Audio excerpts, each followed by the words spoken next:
Hi guys, welcome back to my YouTube channel. Maya ngasi video nang video amda copyright claim lakpase kamai to lawthokani haibani ko. Nangi Chrome browser sida nangi YouTube ki channel se login tawrani aduga Creator Studio sida changbirani ko. Creator Studio changbiraga aigi video ama thagatpane ba sida copyright claim se laeba. Sise kamai to lawthokani haibani ko. Trick ne sida aigi video sida copyright claim ni ko unlisted ni thamije public tadi thamji ko copyright claim se thamme ko. Si copyright claim sina kai da nangi channel sida monetize tawada yaro ko copyright claim se le ko YouTube partnership program da yaro ba aduga si copyright claim jaga jaga sida namani ko nama matamda copyright claim si more si detail haje si detail se nambirani si detail sida si detail se nambira matungda ngahak la ngai ni ko moi page ama open tawkani page si page se open tawre ko aduga sida moi copyright claim la adi nang YouTube partnership program join tawgasu nangonda lakpa revenue kai je video se lokpa revenue kai je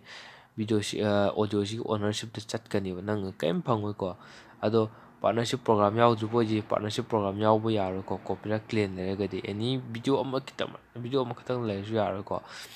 tagi khoi si select action naije select action sida nambirani aduga option ani khala lakani ba select action sida namtumda replace song amadi mute song lakani ko ado replace song nambigano mute song sida nambira matungda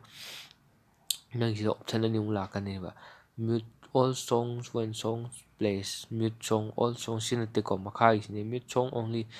mute chima thakisina plug mutatiwan se makha isina koina mute song only haide copyright claim lakpa music to adu khatang mute to wanida aduga sida remove claim song only keeping the rest of the sound the opinion usually longer the song might will not work hard to remove haida sida continue sina biyani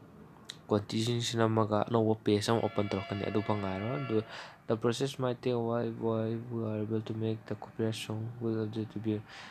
video je lawthokko matamda kitang matam khara changni khotni haiko aduga sida mute sida nambirani mute sida nambiraga matam khara katang haiko ado channel se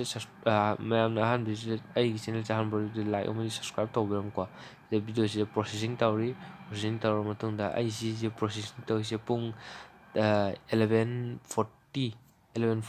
ꯑꯗꯥꯏꯗ ꯇꯧꯕꯅꯦ 12:40 ꯍꯥꯏꯕ 12:40 ꯑꯗꯥꯏ ꯇꯧꯕꯅꯦ ꯑꯗꯨꯒ ꯍꯧꯖꯤꯛꯀꯤ ꯄꯨꯡ 30-40 minute ꯑꯗꯥꯏꯃꯨꯛ ꯆꯪꯕꯅꯤꯀꯣ ꯁꯦ